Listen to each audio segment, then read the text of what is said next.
so sure I was going to have just the worst day, locking myself out, dropping that joint, and I didn't. I really was happy about that. You know what? I'm actually proud of you because you took what could have been a really bad day and it could have spiraled into a bad day. See? And made it a good day. Right. So I'm proud of you. You manifested a great day. I did think that something happened. What was I? Oh, I did almost cry. There was a moment when I first locked myself out of the office. Because I've seen you cry and it's not disturbing, but it's... Jeez.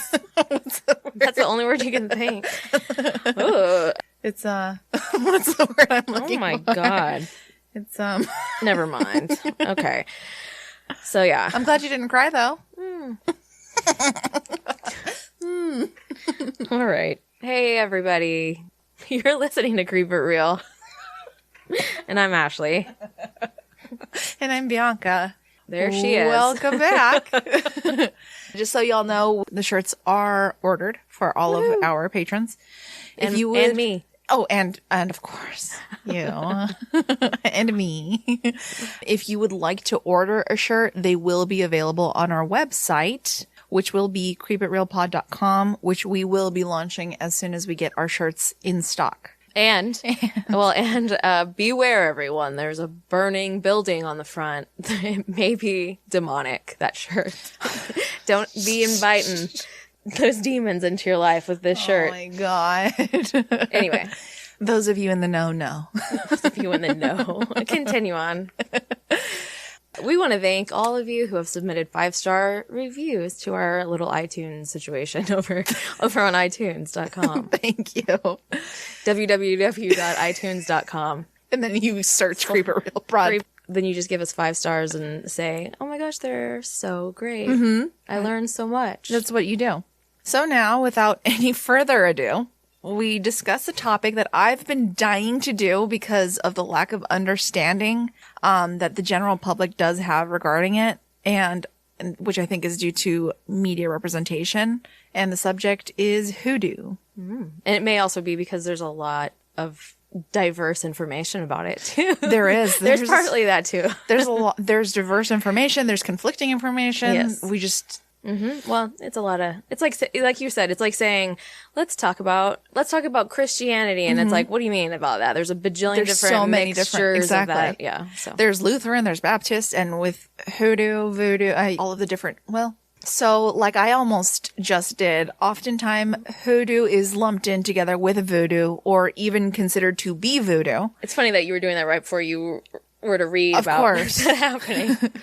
Which I actually 100% did. And I bought a book which was completely about voodoo. And then I had to buy another book a couple days ago specifically about hoodoo. And real quick, before we get into it, I also want to preface the episode with the sources that we used. I just read one book called Mojo Workin', The Old African American Hoodoo System by Katrina Hazard Gordon, which was published in 2012. I read Hoodoo, Herb and Root Magic, a Materia Magica of African American Conjure by Catherine something. Ron Woad? I looked it up yesterday. It's just Woad. It's just Ron Woad. Okay. Ron Woad, I think is how you say it. So by Catherine Ron Woad. And Working Conjure, A Guide to Hoodoo Folk Magic by Hoodoo Sin-Moise? Sin-Moi? Here we are. And then I also read briefly about Pascal Beverly Randolph, a 19th century Black American spiritualist, Rosicrucian, and sex magician by John Patrick de Vigny. Maybe. Last name butchers, that's what we are. That's who we are. I've been watching Taboo, so I'm like, hello. I haven't seen that. I don't know how I feel about it. Okay, but it's actually, I do know how I feel about it. It's actually good. Dark, very dark, kind of weird. It made me not have as many sexual feelings towards Tom Hardy as I once had. Okay. Because he speaks in a weird way, and I think it might be the way he speaks in real. Because I was like, why does he make himself sound like an old-timey villain on this show? And then I heard him talking a couple times outside of that, and I was like, wait a second. He talks like, what are you doing over there? It's like weird. Oh, yeah. It's weird, but it's deeper, but it's weird. But he's fine. Oh, but Taboo does have a lot of African magic in it. So there's been like, as I'm sitting here reading and it's on in the background, I'm also like, oh, that's kind of actually applicable to what I'm reading about right now. So it's been kind of interesting, but he does have sex with his half sister. That's another. Well, you know what? That's not too bad because Kit Harington has sex with his cousin, and he's very good looking in Game of Thrones. I know you haven't watched Game of Thrones. No, and I also think that anyone out there that thinks you should compare Kit Harington to Tom Hardy should be thrown into a river. I'll save you, but I just want you on my way to a river, y'all. I just want you to flail around in a river for a minute. You know I like dainty boys. Oh yeah, that's true. That's totally true because Tom Hardy is kind of beefy a little bit. Well, also, but wait, I also like Jason Momoa, so I don't know. He's beefy. He is very beefy.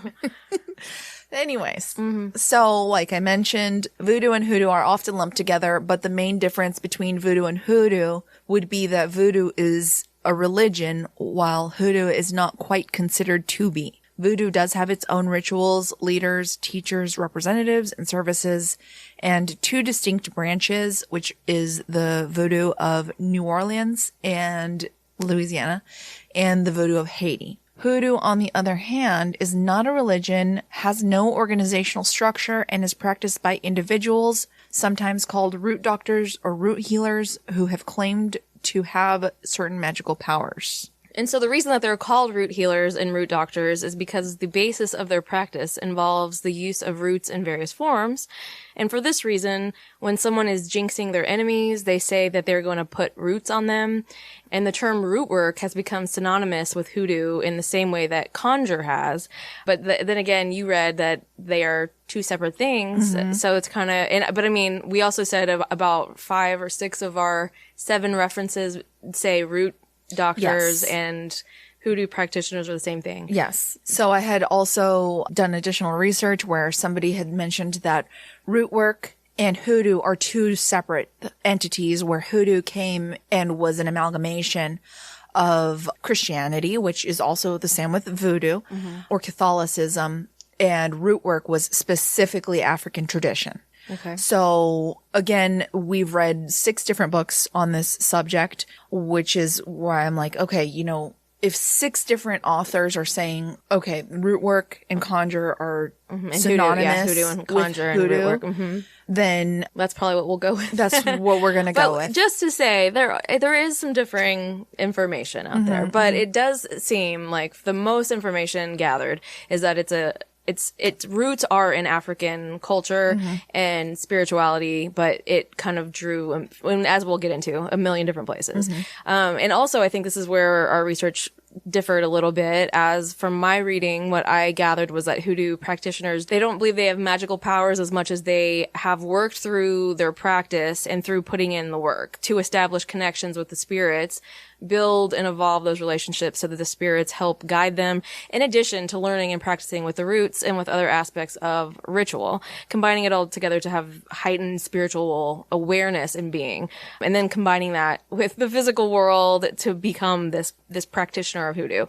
But to me, that resonated with me a little bit more, just because I was thinking about how I want to be more sensitive, not in general life, but to the paranormal or spiritual elements of the world. You know, what's funny is that that's what I was gathering from researching this too, is that I want to be more sensitive to it as well, because I even questioned, because I had watched a whole documentary of a woman who was a voodoo practitioner, because again, they're lumped together. Yeah.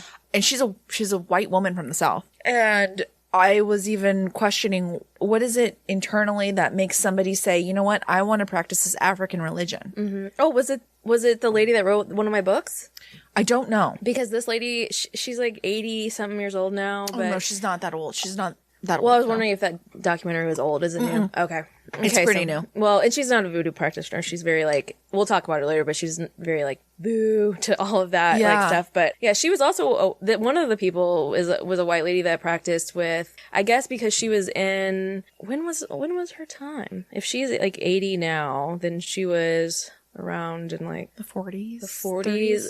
So like maybe I think she was saying in the 60s and 70s. So it was kind of during civil rights. Obviously towards the end of the civil rights era, but that she, I guess because she was kind of like a little hippie or something, she just connected with these Africans that were living in San Francisco or something and just started learning from them. And then she already had roots with like European folk magic. So anyway. Okay, that makes sense. And then I was like thinking, why would it resonate with me? Well, you know, in You're a witch. Latin culture. You're a witch. Well, yes. But no, in Latin culture, we have Santeria. Yeah.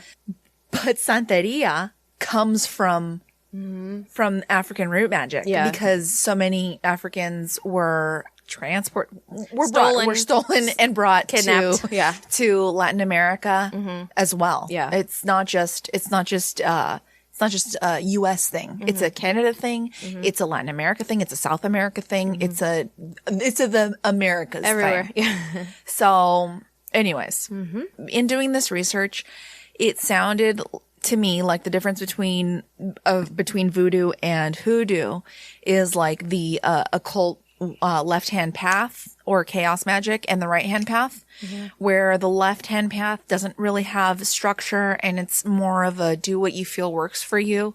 And the right-hand path follows guidelines, it follows rules, it follows regulations. I don't think that either one of us is well-versed enough in the left versus right-hand path enough to discuss it in too much detail without doing years of research.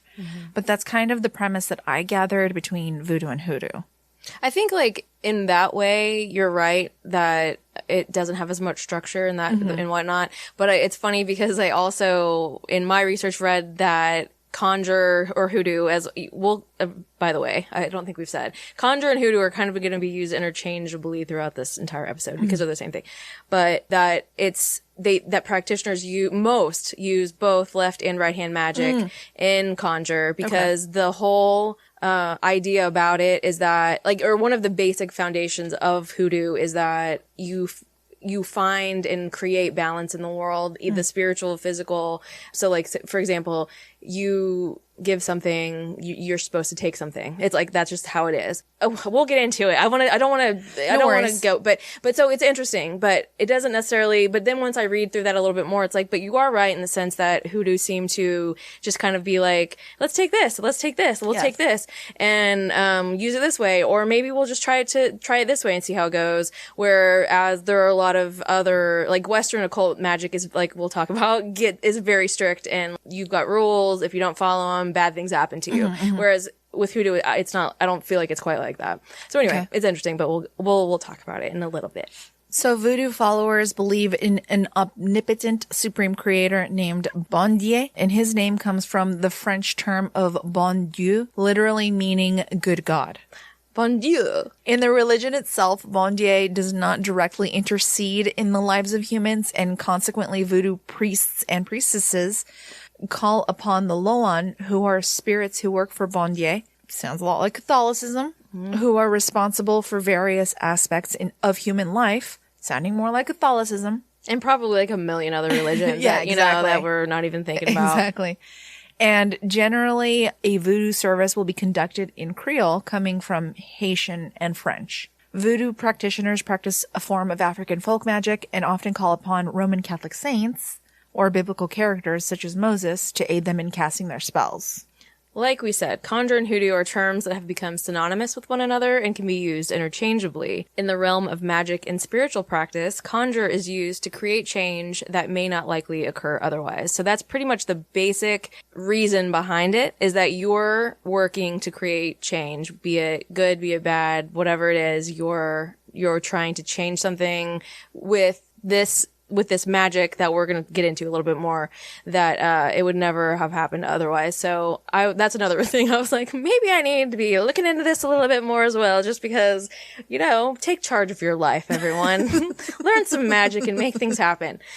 Conjure is an African-American based magical practice, mainly containing influences from African spiritual practices, primarily the spiritual beliefs of Central and West Africa. It was also influenced by native practices with things like track gathering and the belief that one's hair could be used to harm, control, and manipulate the owner. And what's funny is that we have talked about that already before well, only a Skinwalker. few weeks ago, yeah, where the Native Americans are very, very cautious about what they do with their hair. Yep. And this is the exact same thing with hoodoo as well. Exactly. They're like, don't leave your hair out. Exactly. People, sneaky tricksters will go get your hair and use it against you. And I'm like, oh my God, how much hair do I have out there? That's what I'm thinking. I'm like, oh my God, no wonder.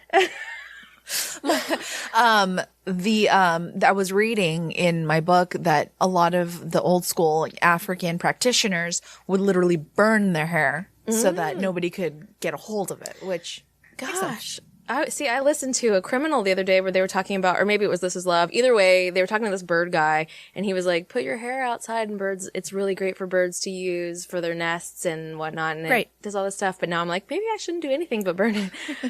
It was also influenced by Jewish mysticism, European folk magic, some of which traces back to medieval wonder books by people such as Albertus Magnus and Cornelius Agrippa, who were introduced to the Black community in the late 19th century. Additionally, much of the herbal lore in Santeria, Santos, and I knew that this was going to be a bad one for me. Espiritismo.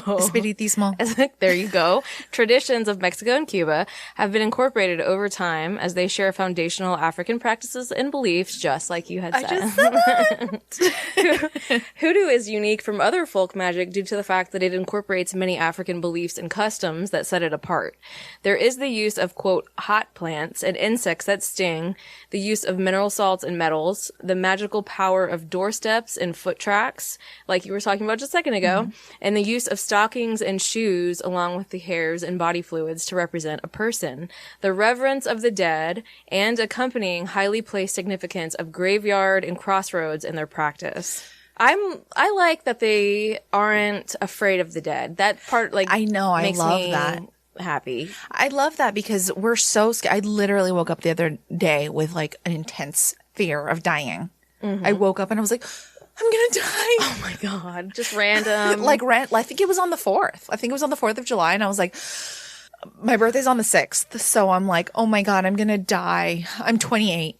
But I'm like, oh my God, one day I will cease to exist. And I had this really weird, intense fear of it. And I'm like, you know, now doing more research, I'm like, you know what? Everybody lives their life. You know, there's a whole, like, you live and you die and there's a circle and, like, you know. Plus, I really do think that we don't know that there's something going on here that is not just like we are forever dead.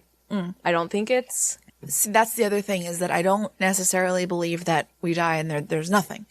Logically, the whole thing is energy. Cannot be created, cannot be destroyed. It always is. It always has been. It always will be. So where does that energy go? You know what I mean? So that's the way I think of it. Like, where will my energy go once it's over? The more that we, like, you know, the more we research, the more we, like, look into the stuff seriously, there's enough that tells me that people like this, even though there are definitely going to be people that are like, these lunatics think they're connecting with their ancestors, but the people like this aren't crazy, and it's not that some people may have a special gift that just it is inherent to them, but most people, just like with anything else, you have to, like, work at this and you have to create this and cultivate it. Yes. So that's all they've done, and we just don't have, some people just don't care to do that, and that's fine, but doesn't mean it's not real. And so that's what I'm saying is, like, to me, we've learned enough that it's like there's something going on out there in the world that I think,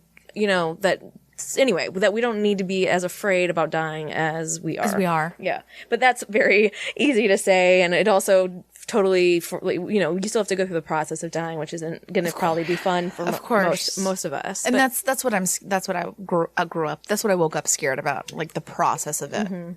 Anyways. Okay. So, and kind of like we already talked about, whether anyone likes it or not, and maybe I'm just speaking for myself here, Hoodoo was and is still significantly influenced by Christianity in many places. And as we'll get into in a bit, many of the books of the Bible are believed to contain spells and prayers that contain powerful energies and are used in conjunction with the practice of conjure.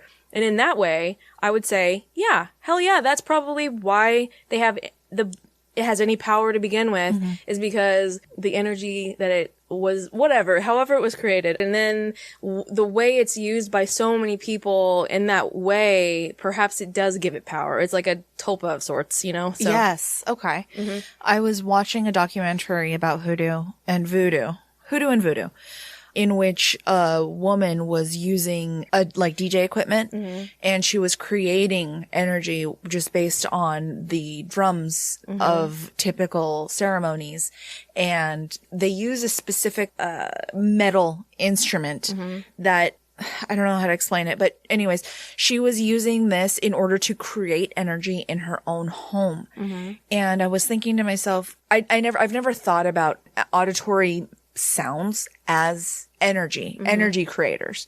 But in hoodoo, if they're using and I think they use the book of Psalms in order to create this energy, if it's thought of and believed to create specific energy, maybe it is. Well, it's just like a placebo effect where it's like, well, it's similar to that, you know, where it's like some people get just as much from a placebo as the people do from the real drug. So it's like if we believe it, like we've talked about so many times, our minds are very powerful. Who even knows what we're capable of bringing into existence or creating energy wise? Who even knows? You know what we should do?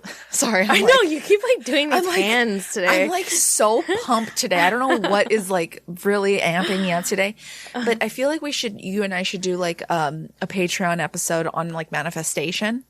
You know what I mean? Cause like I am an excellent manifester, which is why I'm like, oh, this is going to happen. I know this is going to happen because I'm manifesting it. I'm bringing it into the world.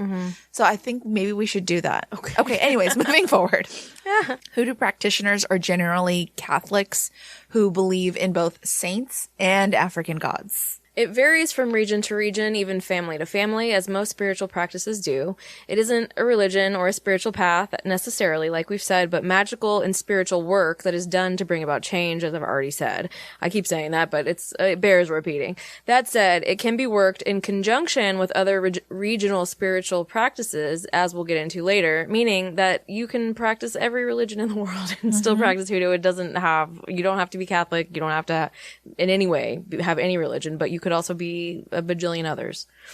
Because they're all the same, really, when it comes down to it, if you want to. Yes. Yeah. In the United States, hoodoo sessions are conducted in English and spell magic with a K. They will use roots, herbs, crystals, animal parts, and sometimes even body fluid, like she just said, such as tears, saliva, urine, etc., semen, belonging to the person for whom they are conducting the session. Additionally, like I just said, they'll use likely text from the book of Psalms, but won't conduct the session in the name of Jesus. Rather, they will call upon the saints or others to help guide the use of the roots or other talismans used in the ceremony. Because hoodoo is not a religion, it has no actual documents to pass down, but practitioners pass on their powers to their own descendants. The general belief is that voodoo was the original religion, with hoodoo becoming a denomination, kind of like Methodists, Lutherans, Baptists, etc., became denominations of Protestant Christianity. Before emancipation, root workers became familiar with worldwide traditions of, quote, high magic,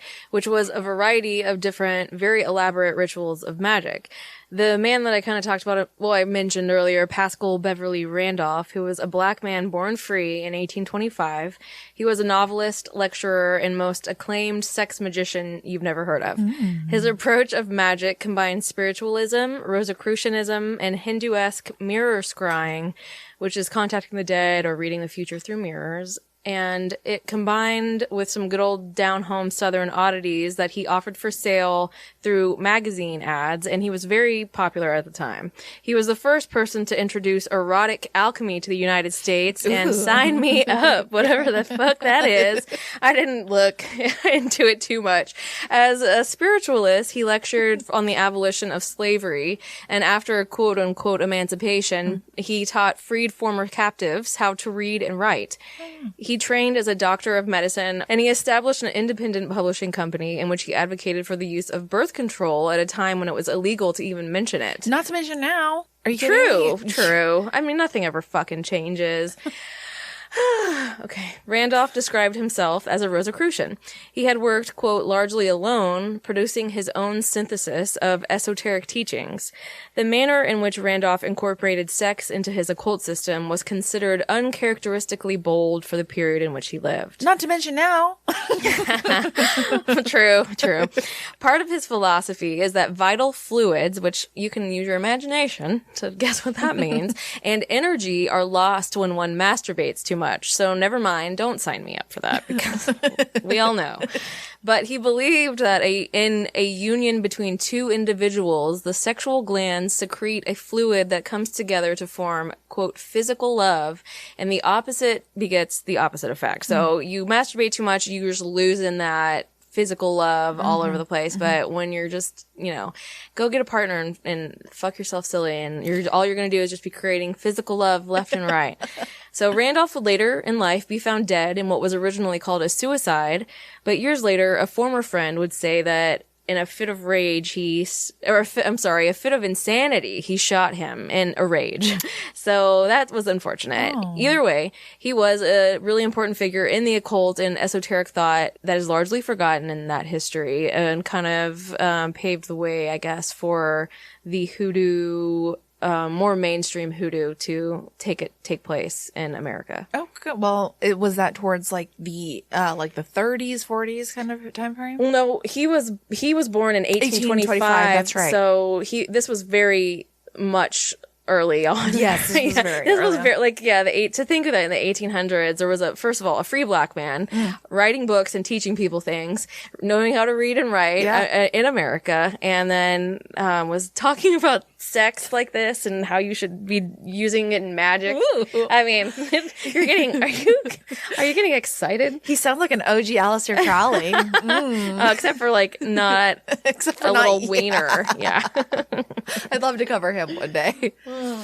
So, getting into the not that he didn't have a little wiener, but that he's a little wiener because he was like Aleister's was a tiny little skeezy wiener. Skeezy. So, getting into the roots of hoodoo a little bit, although they are certainly racist and pejorative, a lot of education regarding hoodoo and the religious core of traditional African society has been gleaned from the private journals and other accounts by missionaries, traders, explorers, settlers, and agents of the crown. Ooh.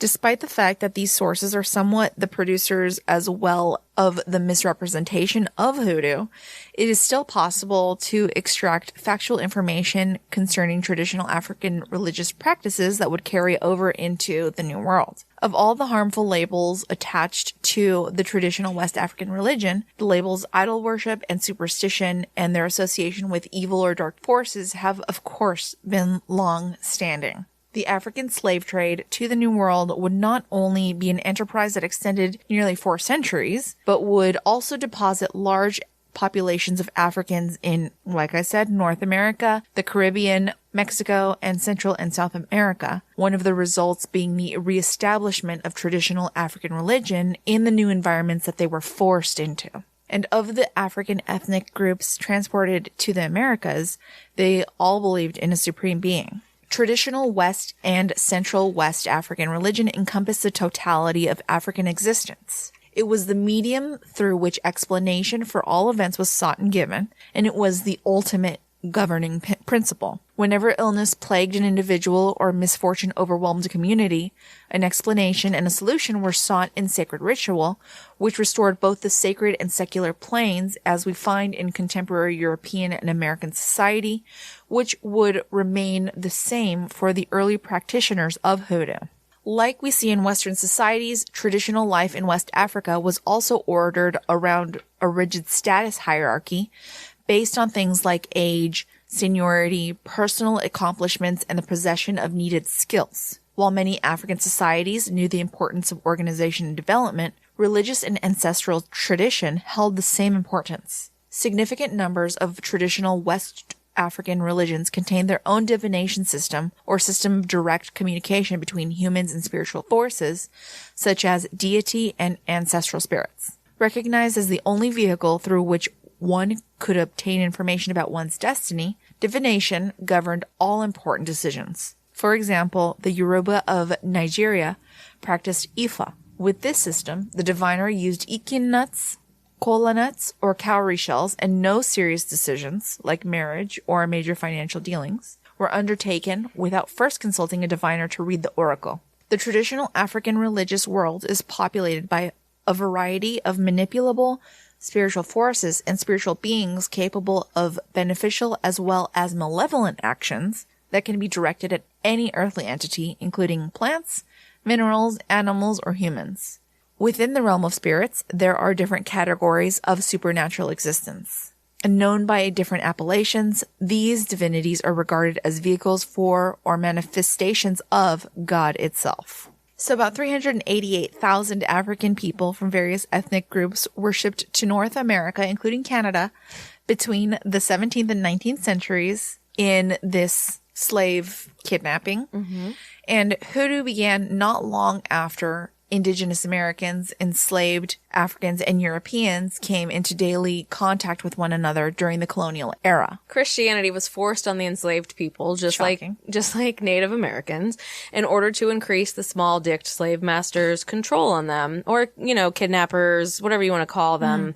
The kidnapped slaves worshipped the same God in the same way that their slave holders did. They believed that this would give them tighter reins and fewer instances of slave revolts or retaliating on them.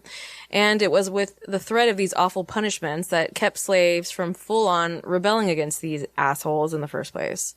The Protestant and Catholic churches both found African religion, beliefs, and spirituality to be immoral, of the devil, and violent. Both institutions, which have lengthy histories of violence, immorality, and depravity, believed that African spirituality involved human sacrifice, devil worship, and a slew of other immoral practices. And so these kidnapped and enslaved Africans were forbidden from honoring their spirits and worshiping the way that they did in their own culture, just as Native Americans were. And so you see, Conjure was birthed in the United States from slavery, and the basic need that those who were held captive possessed to overcome the oppression and gain some kind of control over those who held them captive. In the most ideal circumstances, they wanted to create opportunities for themselves in a world where every single thing that they had known had been stolen from them. Like we said, with this magic, they were trying to create change and create opportunity. This is why Hoodoo or Conjure is a culture of not only magic, but also of overcoming obstacles and the daily work that it takes to keep the road we are walking as smooth as possible. It is a culture that believes that you can take control of your destiny, and letting bad things happen is not acceptable. Allowing oneself to feel defeated or be defeated is not possible because you don't even allow for the opportunity for defeat to present itself. Oof. That feels like so empowering. I'm like, yes. You're like really, you are over your head with your arms and like doing hand stuff like, so you're fine. It's just like so funny. So the actual work aspect of Conjure, putting the practice into action, was greatly influenced by the spiritual beliefs of the Congo region of Africa. The belief is that these spirits reside in the earth, the roots, dirt, trees, leaves, and hold the power to create change. The African practices that were and still are based in both nature and ancestry hold a lot of significance and power in the practice. This belief is the foundation from which Conjure was built upon. Because it concerned the transformation of a variety of traditional African religions into one spiritual tradition, it's very, very, very difficult to pinpoint its exact origins in the United States. The early disintegration process included a complete reduction in the ability not only to ritualize across the life cycle, but also to engage openly in significant events, which would help to stabilize and enrich the psychocultural continuity in the slave community. Though enslavement was a powerful deterrent to African cultural survival and maintenance, its power was not enough to force enslaved Africans to completely relinquish all of their traditional spiritual and worship practices. Therefore, significant traditional practices persisted through the conflict and tension necessary for Hoodoo's emergence as a dynamic spiritual form. Like we mentioned, Africans were often in close contact with Native Americans because they were also enslaved by American and European settlers.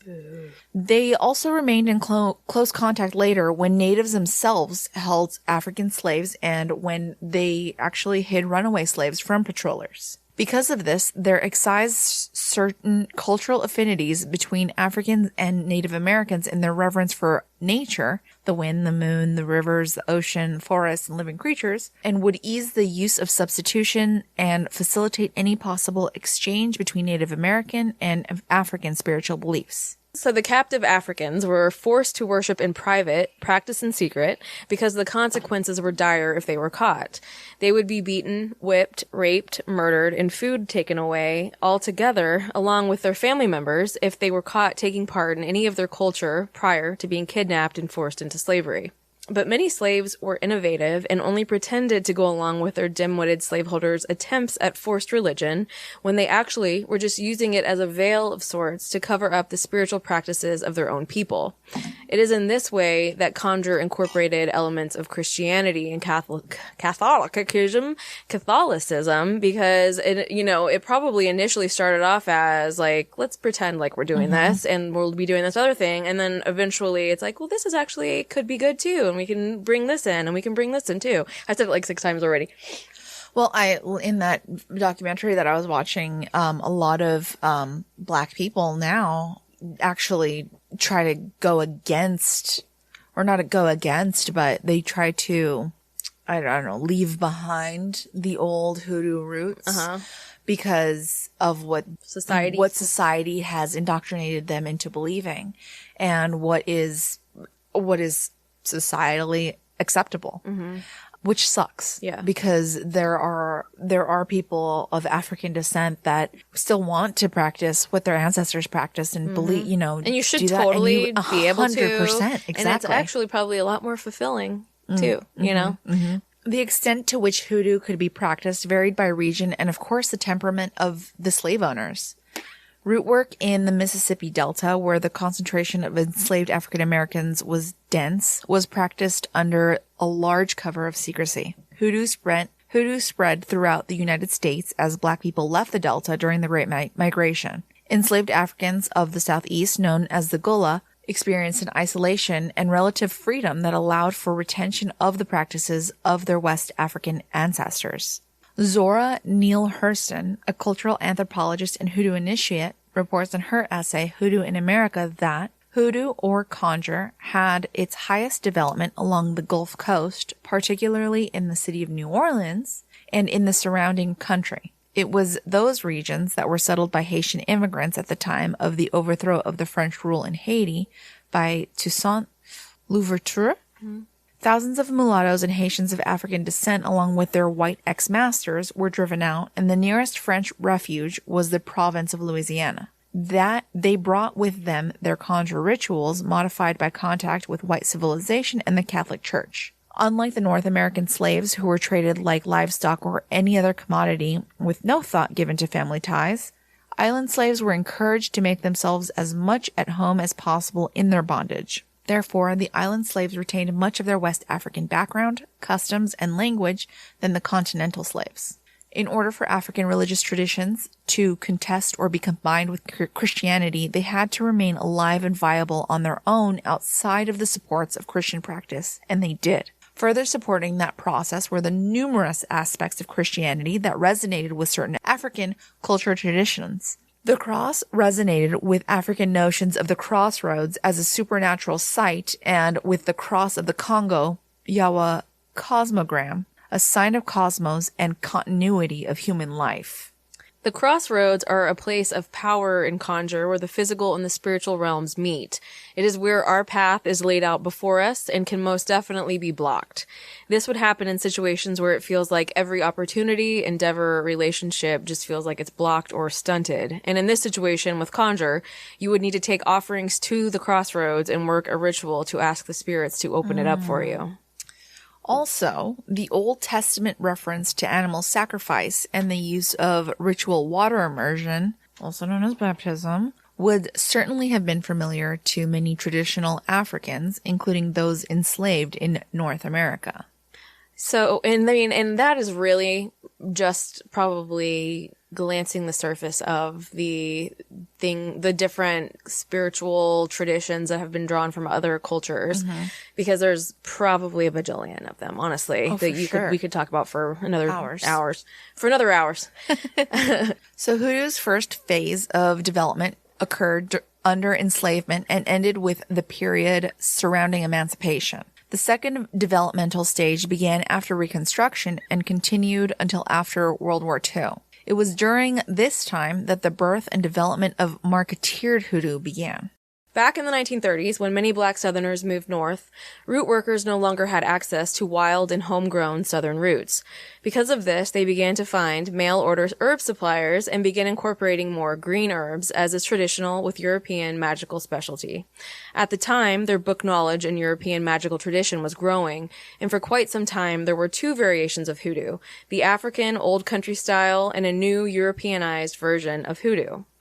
It was remodeled and controlled primarily by those known as middlemen minorities, in this case being those of European Jewish descent, of course, who were outsiders of the hoodoo tradition. This was a roughly 70-year period distinguished by the full emergence of the conjurer or treater as an independent practitioner. This time was also marked by hoodoo's full entry into the mainstream commercial marketplace, with full commoditization of many of its most publicly visible implements, tools, and supplies, as well as a proliferation of exploiters of many types. That was one of the things that I read in one of my books, was that it went from a period of you knew that you were getting homegrown roots. You knew what you were getting 100% with what they said it was. You knew the person you were getting it from. And then as those people either got very old and died or whatever happened and they moved or whatever, or they moved north, there were just not a lot of options. So one of the books I read, they have their own shop that they sell everything and or you can order online, but they were like, there was a period where she was ordering hundreds of dollars worth of things that she would get, and they would be labeled as this one thing that she's used forever, Adam and Eve root, and it was like a nut you just get from the store, like a piece of a cashew. Like she would just get individually wrapped cashews that they would send her and say, this, and it was labeled perfectly Adam and Eve root, but it was just 100% like a cashew nut, just in a package. It's like salted. Yeah. So she said she did that a couple times with a couple different places, and then she was like, that's it. I'm not using these anymore. Yeah, I'm going to make my own, do my own. I'm going to have to grow my own. Yeah, but I mean, obviously that takes time. For sure. This period was known as the Golden Age of Hoodoo and had not yet fully fallen under the exploitative and controlling influence of occult marketeers. Sorry.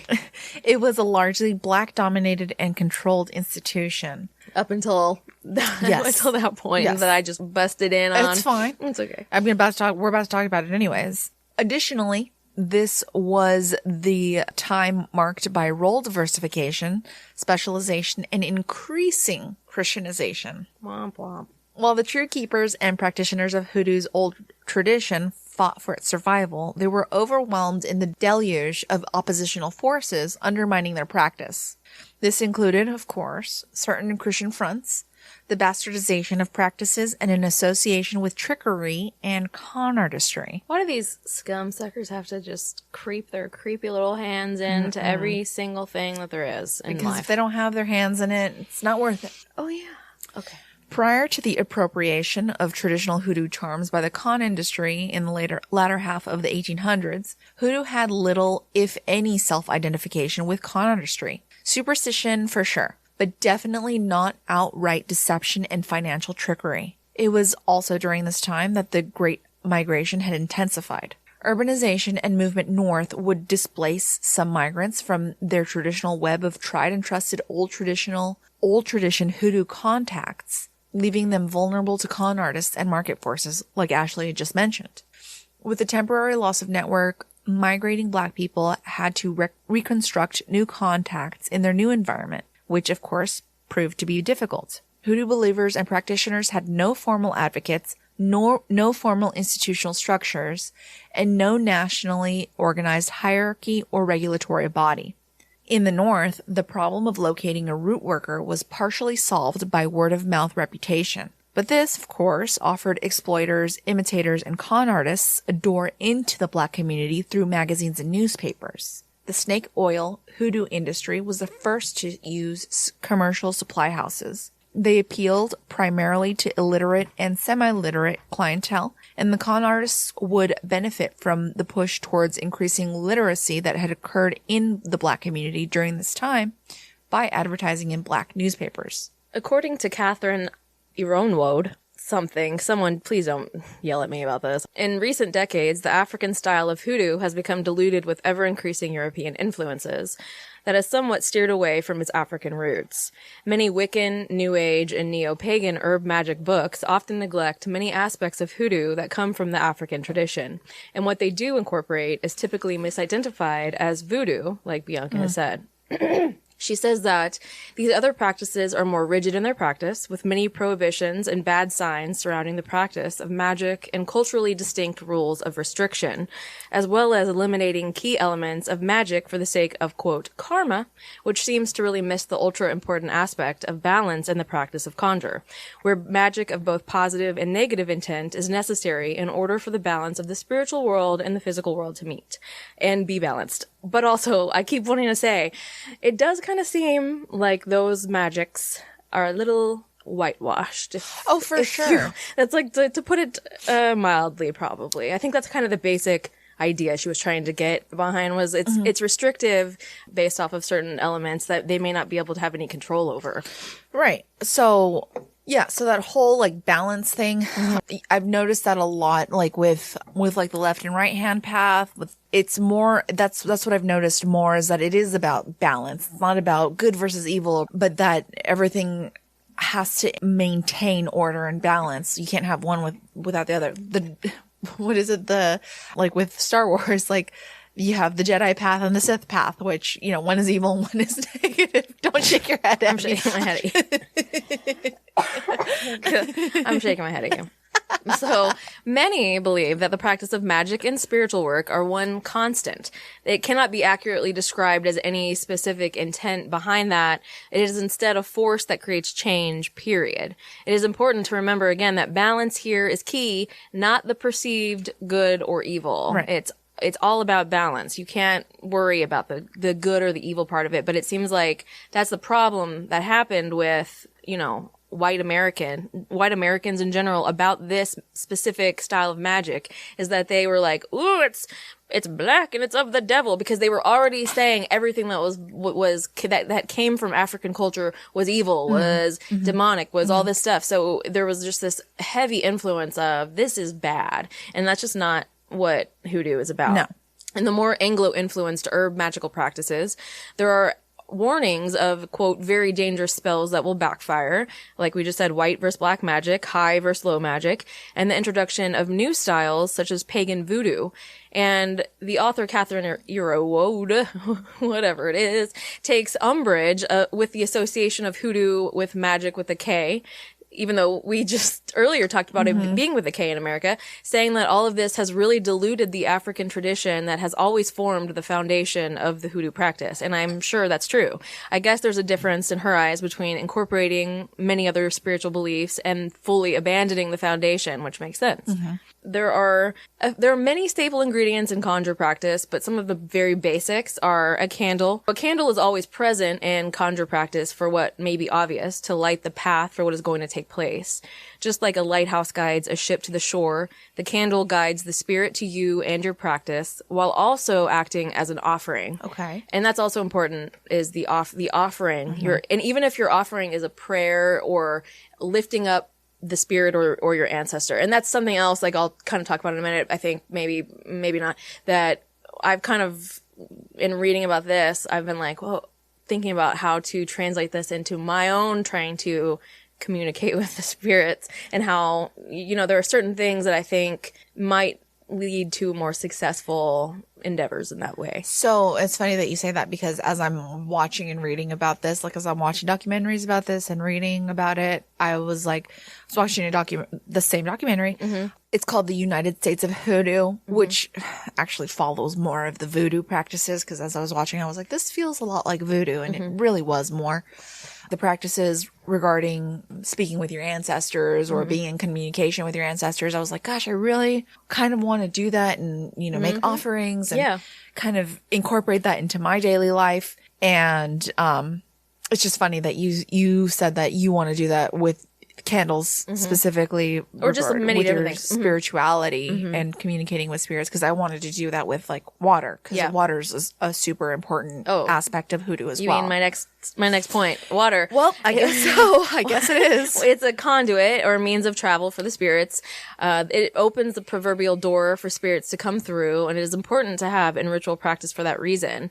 And water is associated with a lot of paranormal activity, from ghosts to squatches to even aliens, as we talked about in Skinwalker Ranch when the aliens flew out of the little pond. So that too is like something else that I was thinking that maybe whenever I try to do the Estes method again, that maybe starting off with maybe a offering, and kind of, as we'll get into the other things that I'll talk about, but maybe starting off with doing some of these things may help to be more successful. And I'll talk about more in a minute. So there's also roots, of course, as we've talked about already. They are a staple in hoodoo. They will be grown around the home in jars or bags, ground into powder, mixed into oils, all with the intent of using them as ingredients from which to create magical change in whatever form you're looking for. Roots are believed to contain spirits as diverse as the roots themselves, and their purposes and uses vary greatly. So there are a million. I mean, that's what I was just thinking. I was like, gosh, what roots? Because there's so many roots. I mean, so pretty much half of one of my books, Hoodoo Herb and Root Magic, is literally a list of different roots and what they are used for, then ingredients for ritual practice. Wow. So there's like, it lists it out, so you can get it. But I mean, I figure, why the heck not try to practice something to get a little more spiritual? It's like, meld the different. It's like left-hand path stuff, man. So, like take what works for you and do it. So the other aspect that's a staple in conjure practice is establishing a link. In all conjure work, establishing a link to the individual or individuals that work is being done on or for is important. Very important. This connection is made with things such as hair, like we talked about, hair, semen, unwashed clothing, fingernail clippings, other personal objects that are thought to hold an essence of the person that they belong to. If there is nothing that you have that is directly connected to the individual that you're trying to do work on or for, a photograph or a name paper can be used, which is simply just writing the full name of a person on a piece of paper. These are thought to not be quite as potent in the ritual, but in many cases they will work just fine. The practice is all about connecting all of these elements to enact change in your life. And change can be good, bad, or neutral, but should always be looked at as an opportunity for growth and learning, which I really do think that I have tried to adapt that as a kind of motto, or personal, not motto, but just what would the word be that I'm looking for? Just like a tenet to live by. Like, every single relationship or situation, whether it is good or bad, ends bad or whatever, there's something to learn and grow from. And so I do, again, connect with this aspect of it too. Conjure itself is not good or evil, but something seen as necessary for maintaining that balance between the physical and the spiritual realms. If the work to be done is going to maintain or create balance, the work is justified. But if it is not, then there will be spiritual repercussions. At times, those who practice conjure may do work that may not be seen as, quote, good, but it is believed that the work is necessary for maintaining the balance of the realms. Meaning that if the scales are unbalanced, chaos takes over and it's a bad situation, which is why those who practice conjure work both the left and the right hands. Which, briefly, we've kind of talked about, and we're very briefly going to just explain slightly. The right-hand path is commonly thought to refer to magical or religious groups which adhere to a certain set of characteristics. They divide the concepts of mind, body, and spirit into three separate, albeit interrelated entities, and they adhere to a specific moral code and a belief in some form of judgment, such as karma or the threefold law, which is very commonly seen in New Age, like occultism. In Hoodoo, the right-hand path can be used to heal, to open roads, to bless, bring prosperity, and much more. The left-hand path often rejects societal convention and the status quo, which some suggest is in a search for spiritual freedom. As a part of this, left-hand path followers embrace magical techniques that would traditionally be viewed as taboo, for instance, using sex magic or embracing satanic imagery. As Mog Morgan wrote, the breaking of taboos makes magic more potent and can lead to reintegration and liberation. For example, the eating of meat in a vegetarian community can have the same liberating effect as anal intercourse in a sexually inhibited straight society. Interesting, but very interesting. You can keep that to yourself. You can keep that for your own fun. Keep that in your back pocket. No pun intended. They often question religious or moral dogma, instead adhering to forms of personal anarchism. They often embrace sexuality and incorporate it into magical ritual, which in that case, like, okay, fine. The left-hand path of hoodoo would be used to trick, to bring justice, to take vengeance, and an assortment of oppression, which can often be interpreted as evil and immoral, but is very necessary, in their opinion, if used responsibly. As we said again, a million times, balance. It's all about balance. It's the cornerstone of the practice. It gives the purpose and intent for the changes to be made. And when we say change in Conjure, when they say change in Conjure, it means it's opening up a new world or a new realm into the other. The work being done is with the intent of creating a new reality. For example, the reality that you may need some kind of new opportunity or healing in some way may be apparent in the physical world, but not yet in the spiritual. But by working Conjure and doing ritual, the spirits of the roots would help you to work between both worlds so that it is reflected on both sides, and then that opportunity can present itself. It creates the outward manifestation of inner work that you have put forth. And it conversely shows the inner manifestation of the outer work to bring balance to both sides. And so this just is all it is just opening up both realities for the healing or the whatever it is that you need. It's going to be reflected in both sides in that case. That's what I was going to say, is that everything I read was that hoodoo takes both the spiritual and the physical and essentially melds them into one reality. The end. Yeah, but just because it's like if they're out of sync with each other, I guess the belief is, how in the world are you ever going to make any of these things happen when you're out of sync? So you have to sync them up, and then somehow you're gonna, so if you feel like every single situation is blocked and you're like, what is going on? Maybe you just need to do a little bit of a clearing, maybe at the crossroads. So the thought is that you have the ability to alter reality by doing work or ritual with the spirits, which will assist you in reaching your desired goal. You use the natural and primal powers of the roots, which were given to us by the higher powers, and this allows us to successfully evolve into a better version of ourselves and to improve our daily lives. It is believed the power of the roots used in the magic, coupled with the energy of the practitioner's ancestors, creates a powerful force that facilitates magical change. And so we'll talk about it a little bit more, but like connecting with your ancestors and creating a bond with them and letting them know that you revere them, that you want to learn from them and work with them is also a basic foundation of hoodoo, because they are helping you do any of the stuff that you're doing.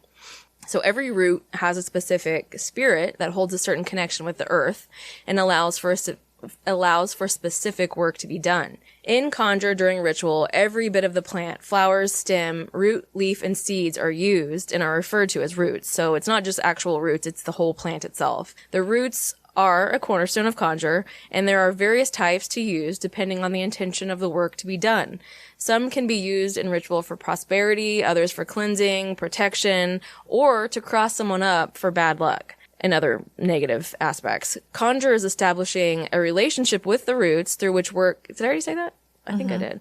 It is thought that the world of the living and the world of the dead are parallel, two reflective mirrors. Thus, our typical waking hours are the opposite of the dead's, and that being said, it is typically believed that dusk and later hours are thought to be the best time to practice Conjure. But I mean, I don't know. Maybe that's why 3 o'clock in the morning is called the witching hour. Yeah. But I will say that okay, fine. I wasn't practicing Conjure, but the first time I did the Estes method was like at 6 a.m. And that's when I heard that growl, and I've never gotten anything like that ever again. Not that I really want to growl, but that's very bizarre. So anyway, Dirt and soil are said to possess energy, power, and spirits that can be both destructive and creative. So clearly, where the soil originates is going to dictate how and what the soil is and does. Dirt itself is an extremely powerful magical ingredient that assists in transforming the spiritual into the physical. And you know, like he said in the book I was reading, that the dirt is made up of our ancestors. So of course it has power. I mean, obviously, but it's the same dirt that's been there forever, and same as with the water. Like the water that has been there forever. It's the same rain that fell on our ancestors is falling on us, and the same dirt that was there with our ancestors is there, also made up of the bones and whatever else of them. Of so our ancestors. Yes. So you want me to say ancestors again? So say it more times. But the ancestors paved the way for the modern day, their modern day descendants to be able to take part in this practice today. So like I said, it's an important part of the practice is establishing that relationship with those who came before you. And it's said to open up doors to perform very powerful spiritual work if you do so, as they possess wisdom and are able to help guide you along on your path, to help you grow, protect you, and provide you with a stable foundation from which your work can grow. And apparently not doing this makes it so that you're not going to be too successful if you're just trying to wing it on your own. Working with the spirits of the roots as well as your ancestors and establishing a relationship and honoring them is what determines the efficacy of the work that you do. And again, it is all about balance. I know I'm a broken record, but if something is asked for from the spirits, something must be given. And if something is given, something must be taken. And if you think that seems kind of weird, it is just simply like paying for work that's being done like you would with anybody, a doctor, getting a haircut, or any other service that you would provide. And along those lines, in Hoodoo, it is believed that when offenses are worked against you, they should be returned. And if you don't return them back to the person that sent them at you, balance is not going to be returned. And then you open yourself up to becoming the victim of everything negative that is done against you, which sounds really, that's like the one thing where I was like, God, I how do you know something's been done against you? Exactly. How do you figure that out? You know what's funny is my great grandfather was the only auto parts dealer in Costa Rica, and they've ended up firing somebody who worked for them. And you know, later when I think they were closing down the shop because all of a sudden, okay, so he was the only auto parts dealer in Costa Rica, and then they fired this person, and the business went downhill. Oh, it completely failed. And later, when they I think were doing some sort of, I don't know, some construction or something on the area, they ended up finding like chicken bones and stuff on the property. So that's like a big thing for my family is they wonder if like there was some sort of santera that did something against the property, or if, you know, maybe it was just, and then here's the cynical part of my mind where I'm like, well, maybe, you know, you never know if like some cat dug up some chicken bones and like left them on the property. Well, were they just chicken bones on their own, or were they tied up in some certain way? I don't know. I would have to ask. Okay, because that's another aspect that's, well, at least in Hoodoo, it's important how things are tied up and how things are presented in that way. Yeah. I would definitely have to ask. So the way that spirits know what they are to do is with the prayers and petitions that you make. You have to make your intentions known, just like with any living individual, as well as words of thanks for everything that they have done and will do for you. This is believed to amplify your power in the practice of conjure, as well as communing with the spirits. The Bible, particularly the books of Genesis, Psalms, and Proverbs, contain spells, which are spiritual principles of power to create magical change that can manifest in our physical world, according to Hoodoo. Another aspect of ritual work in Conjure is a doll baby, otherwise known as dolly or voodoo doll, as you may know it. How to make one varies depending on the root worker's region, and the purpose of these dolls is to do work on a specific individual, and like with all conjure, it can be done with good or bad intentions. In order to do this work, you must create a link to the individual with either hair, fingernail, clippings, blood, saliva, etc., like we already talked about. You gotta get something that gives you the essence of that person. It is also possible to use the doll as a vessel in which a spirit can reside on a contractual basis while the work that needs to be done gets done, after which it can leave. And I think by that it means you would ask the spirit to be in the So in the Congo, there are large wooden statues called nkisi, which typically have a hollowed out spot that is in the stomach or behind the head, where roots, bones, and powders are placed for the working spirit that will inhabit it at whatever point. Nails are then driven into the statue to activate it, which is similar to the pins that are placed in the voodoo doll in order to, quote, wake the spirit up and give it its orders to carry out. When the Congolese were stolen from their homeland and taken to America as slave hostages, they obviously could not take their statues with them and needed something to take their place that was more inconspicuous. Thus, the doll baby or voodoo doll was born. There's also the element of mojo, which is essentially a prayer bag that you can carry with you, and certain elements, such as how it is tied, are very important. Like I was telling you, so like if you're trying to bring something to you, you want to tie your mojo with a string and wrap it around going towards you. If you want to drive something away from you, you're going to tie it with a string going away from you. Yeah. And little things like that are apparently very important, but are neglected in more modern occult herb practice. Interesting. Super interesting.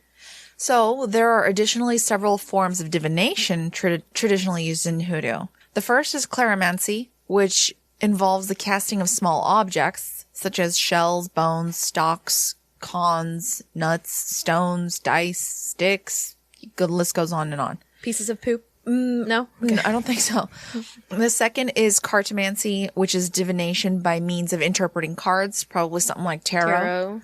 There is natural or judicial astrology, the study of positions and motions of celestial bodies and the belief that they have an influence over nature and human affairs. Astrology, the zodiac. Yes. Augury is the deciphering of phenomena or omens that are believed to foretell the future, often signifying the advent of change. And there is oneromancy, which is a form of divination based upon dreams. In hoodoo, there are also many types of practices. There is the seeking process, in which a hoodoo practitioner will ask for salvation of your soul in order for a Gullah church to accept them. Today, the Gullah descendants continue to lead a spiritual life that influences every aspect of their lives. They believe in the dual nature of the soul and spirit. In death, one's soul returns to God, but the spirit remains on earth to live among the individual's descendants. It is common for funerals to be ornate and for mourners to decorate graves using items that belong to the newly deceased. The Gullah people believe the spirit of their ancestors participates in their daily affairs and protects and guides them using spiritual forces. In the seeking process, a spiritual leader will assist in the process and after believing the follower is ready, will announce it to the church. Then a ceremony will commence with singing and the practice of a ring shout, which is an ecstatic, transcendent ritual in which church worshippers move in a circle while shuffling and stomping their feet and clapping their hands. Despite the name, shouting is not an essential part of the ritual. But it sounds like it's creating energy. Yes. So something else I was talking to a family member about was the dance aspect. My aunt is a huge salsa dancer, which her boyfriend also studies a lot of dance. And when I was telling her about hoodoo and the fact that we were going to do this episode, she was like, oh, there's so much that's connected with dance, with like salsa and with, because salsa there are a lot of African influences with salsa. And how, God, that was a smack. And how a lot of dance, like the ring shout, are connected. And she was like, it's really interesting. I'm like, yes, I'm so surprised that you said that, because I was reading the same thing about how you're shuffling and stomping your feet, clapping your hands, doing all that. Anyways, sorry. Oh yeah. Tangent. Apologize, please. Then there is the spiritual meditation. The purpose of hoodoo was to allow people access to supernatural forces to improve their lives. Hoodoo is purported to help people attain power or success or luck in many areas of life, which included, but were not limited to, money, love, health, and employment. As in many other spiritual and medical folk practices, extensive use is made of herbs, minerals, parts of animals' bodies, and an individual's possessions. Contact with ancestors or other spirits of the dead is an important practice within the Conjure tradition. and the recitation of psalms from the Bible is also considered spiritually influential in hoodoo. Due to hoodoo's great emphasis on an individual's spiritual power to effect desired change in the course of events, hoodoo's principles are believed to be accessible for use by any individual of faith. Again, hoodoo practice does not require a formally designated minister. As far as spiritual practices are concerned, homemade powders, mojo hands, oils, and talismans form the basis of much rural hoodoo, but there are also some successful commercial companies selling various hoodoo products to urban and town practitioners. These are generally called spiritual supplies, and they include herbs, roots, minerals, candles, incense, oil, floor washes, sachet powders, bath crystals, icons, aerosols, and colognes. Many patent medicines, cosmetics, and household cleaning supplies for mainstream consumers have also been aimed at hoodoo practitioners. Some products have dual usage as conventional and spiritual supplies, examples of which include the Four Thieves vinegar, Florida water, and Red Devil lye. Woo. So, as we were kind of talking about, so as we said, it's really important to establish that connection with your ancestors. I'm going to take that to mean your ancestors, but also just the ancestors of the earth, because I was like, I don't know my ancestors. I know like 3 people that I could connect with. Okay. But I also want to just connect with everybody, sort of.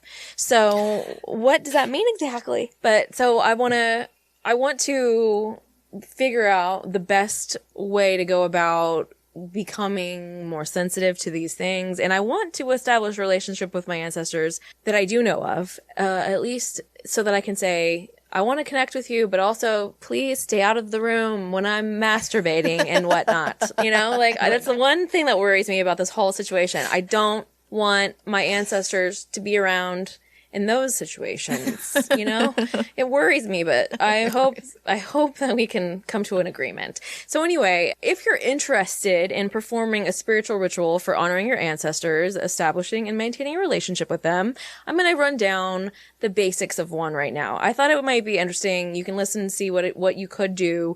It comes from my book, Working Conjure, A Guide to Hoodoo Folk Magic by Hoodoo Senmois. I don't know how to say his name, but that's him. So you begin very simply, he says, by inviting them into your home and your life and asking for revelation. To start this work, you want to have a few things. First, a space to do the work. It can be a tabletop or a shelf, whatever you prefer. A white candle. He said a 7-day candle, one encased in glass that burns for 7 continuous days, usually works well and helps to ease minds with regards to safety, because I think is some concern. I spoke with someone and they were like, well, how do you know you're actually talking to your ancestors, not something that's tricking you? So you would also need a glass of water. You need photographs of and personal items that belong to your ancestors. And like we said, if you don't have any, which I don't know if I do either, you would have to make up a name paper, which is simply their full name written down on a piece of paper. Some fresh fruit, for example, bananas, apples, grapes, or mangoes, which may sound a little weird, but I will say this, that on the Night Owl podcast, which is all about investigating paranormal occurrences that people write to him about and ask him for help with, he has a woman who is a clairvoyant. I don't know if she would even say that. I think it's clairvoyant. She's sensitive, but she is able to go into these places without any form or knowledge, if you trust what they tell you, which I believe them. She doesn't know anything about it.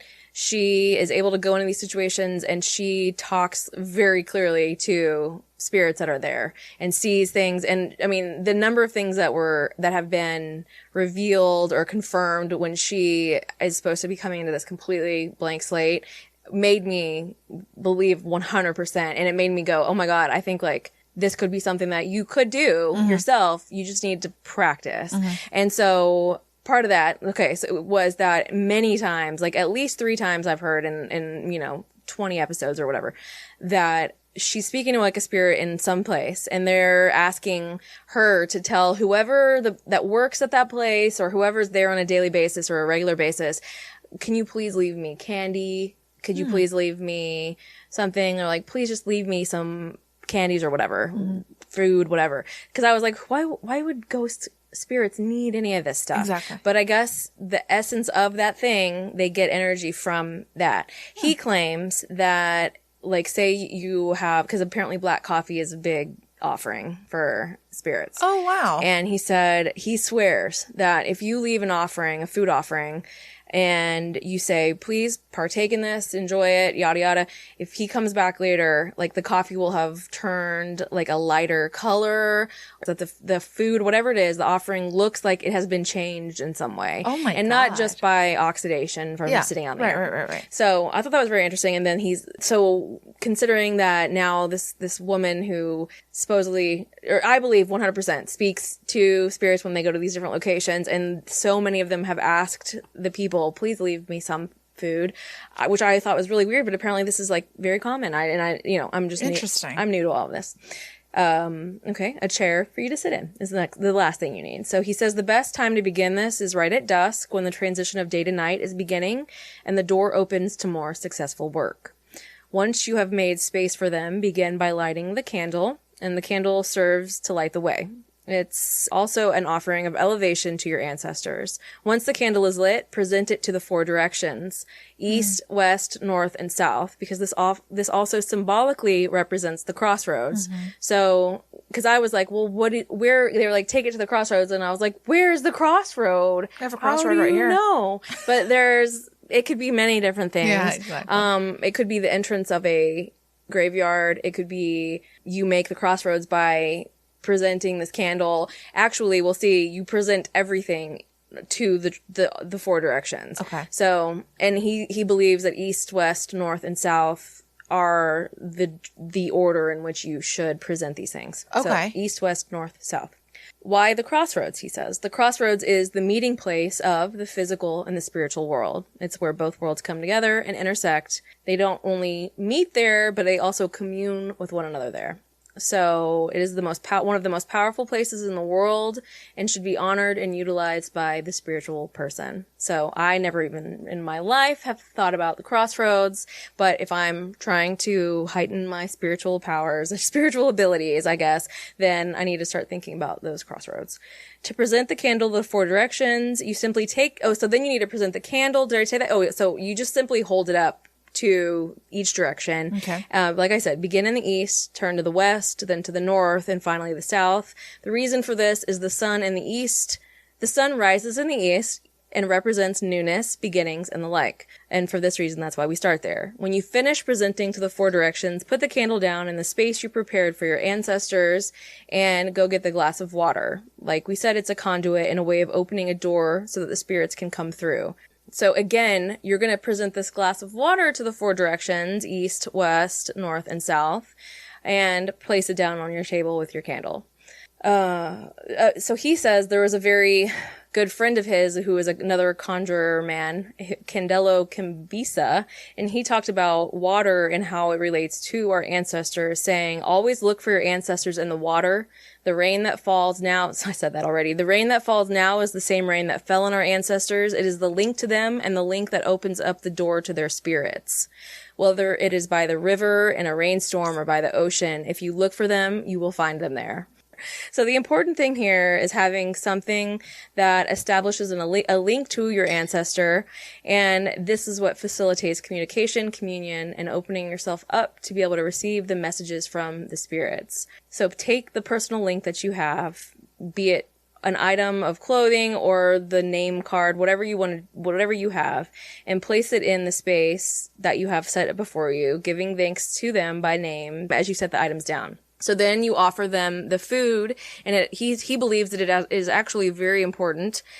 Obviously, the dead don't have to eat, but it does give them energy. Like I said, the essence has the ability to give them energy. Just like maybe an electronic item enables them to be able to maybe speak in some way, or it gives them a little bit more power to move something.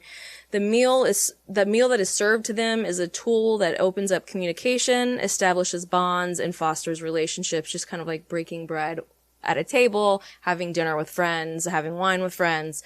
So you take the fruit and you put it on a plate and you offer it to your ancestors. And he also believes that if you're trying to commune with spirits or your ancestors, that you should put food at the entrance of your home as well, or the entrance of the room that you're in, because you are trying to, like, you're thinking about it like you're giving them a gift as they come through the door. Okay.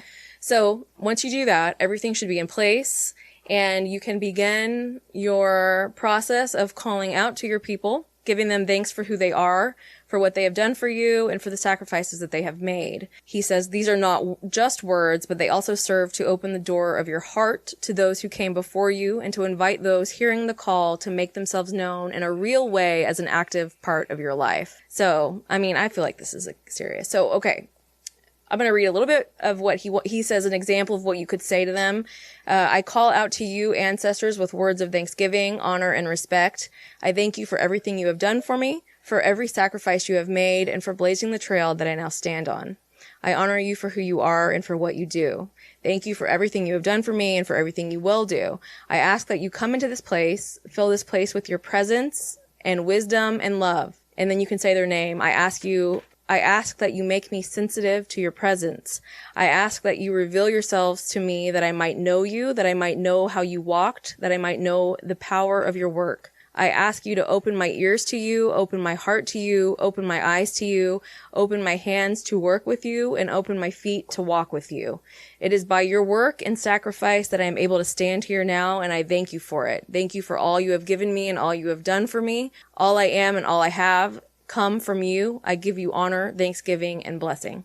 And so then he says that those words open up a door to a spiritual movement to come into your life. And he also says that when you finish with your prayer, you take the piece of fruit from a plate and you eat with them and share in that. And break bread with them. Yes. That's great. And he says I know I'm still going on and on, but he says when you're eating, you should be listening. He says listen for their voice, feel their presence, and be thankful, which I know some might be like, I'm scared. Yeah. But I think this sounds pretty cool. But important thing he says is that when they are finished with the food, so after you've left it out for a while, after you're done with your ritual, and you leave it out a little bit longer than that, you do not throw it away in the garbage, because that is kind of dishonoring the gift that you have given them. So take it outside to a nearby tree or bush and lay it down on the ground. Like he says, the work is not a once-a-year thing. Contrary to some opinions, the more you work it, the more sensitive to them that you become, the stronger you become, and the more you walk not only in your wisdom, but also in the wisdom of those who came before you. He says feeding your ancestors needs to be a regular thing that you do with them. It is work. It is spiritual work. It is called that for a reason. And you are the living temple of your ancestor, and they reside in your blood. So you should take the power that they have given you and use it in some way to strengthen your spiritual force. So I think it's pretty cool. There's just so much that, like he says, do you come from a family of healers or a family of warriors? Do you see things are important because of the gifts that are in your blood? I'm like, I don't know. But maybe it's because I'm absolutely not connected to my ancestors in any way whatsoever. Yeah. So, and that's fair. And a lot of us don't. Right. And that's really cool that going into this, that there's an opportunity to reconnect with those types of ancestors. Right. You know what I mean? Yeah. Wow. Yeah. I think it's pretty cool. So I definitely think that no matter what you believe, I can't imagine that you could hear most of this and think, oh, that's evil and that's the demons. But, and I think that hearing that what you could do in a ritual to just connect with your own past, that's pretty cool. I would hope that some of you out there your interest might be piqued a little bit, that you might want to go try it. I know I'm spooky, so I obviously want to do it. Yeah. So I don't know. Maybe that's just me being open-minded or spooky or whatever. Well, you know what I mean? Who cares? But Hey, what are we gonna... What you gonna lose? Yeah, what are you gonna lose by trying to strengthen your spiritual side? I don't think, it doesn't have to be simply go to church. You know what I mean? Like, there's many ways to do it, and this is what I think, as I'm getting older, what I'm finding as more my style is, maybe there's just more to, maybe this, I don't know, because it's like, I feel like religion is there to give answers for people, and I never have found those answers in any sort of religion that I've ever seen, but it's gonna sound really cheesy, but in the magical aspect of occultism and, and connecting with spirits, I think that resonates with me more than anything. And I don't see why it wouldn't, considering that's it's everything around us. Right. So anyway, okay. I hate to always agree with you and say, oh my God, me too. But that's how I feel too. I don't know. Like I've told you, when I was 16, 17, 18, I was going to church 5-6 times a damn week. Mm-hmm. And the way that people seemed to connect with, singing Hillsong songs or whatever and raising their hands up and being you so love connected. to raise your hands up. Oh, I do. I know. But what I'm saying is like that is like kind of what I'm starting to like. That's these kind of things are the things that are starting to resonate within me too, is just trying to be one with my past and one with, oh God, it's going to sound so cheesy.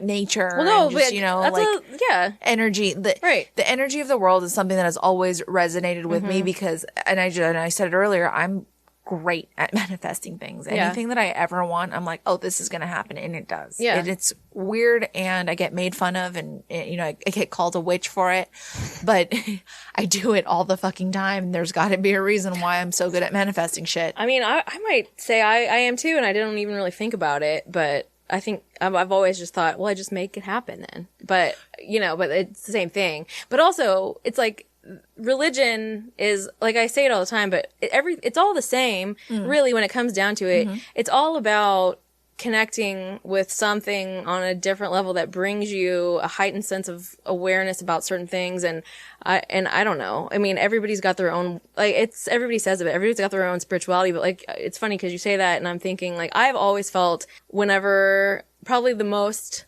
spiritual experience in my life that I ever feel is maybe when I am in the middle of a mountain or something, being out and backpacking and just being completely removed from society. Those were always the most, if I was going to say quote unquote religious experience, that was always the most transformative experience I'd ever had, was when I was out in nature, just with the elements and surviving out there.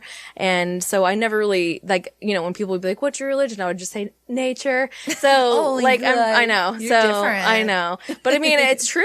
That's always been, and so that's always been something that really does resonate with me. And so then this is the kind of stuff to me, these types of spirituality type things where it is about the earth and the things that we came from and revering them. How do you live on earth and think, I'm just going to throw this shit away. Who cares? Yeah. But part of me thinks it's because you have you feel like you are going on to a much better place, and this is a shitty place that you're just stuck at until you go on to the better place. So then you treat this place like shit. Like shit. Yeah. Oh, okay. So anyway, but we are done.